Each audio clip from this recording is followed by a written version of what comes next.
Today is Wednesday of the third full week of Lent.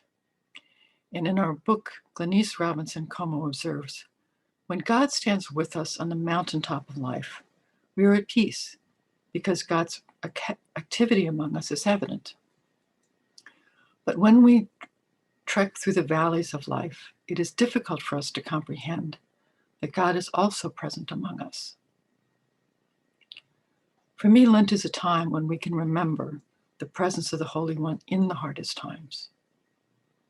When Jesus was hungry and thirsty, when he was tempted to use his power to turn stones into bread, or daring God to rescue him, or abandoning God altogether.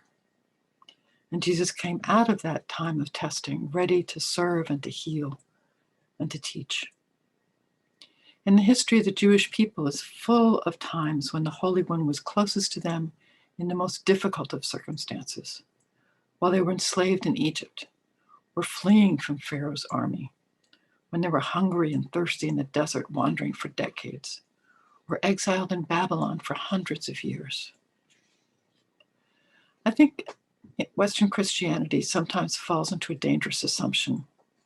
And we might think, if I'm a person of faith, then my life should be easy and comfortable, as if health and wealth are proof of God's love. But the boldest proof of God's love is Jesus' life and death among us. That's the boldest proof.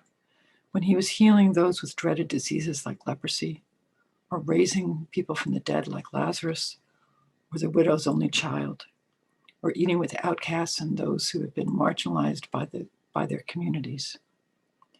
Most of all, by enduring a false trial and execution, Jesus shared the deepest experiences of injustice and suffering in humanity. Jesus walks with us through the shadow of death.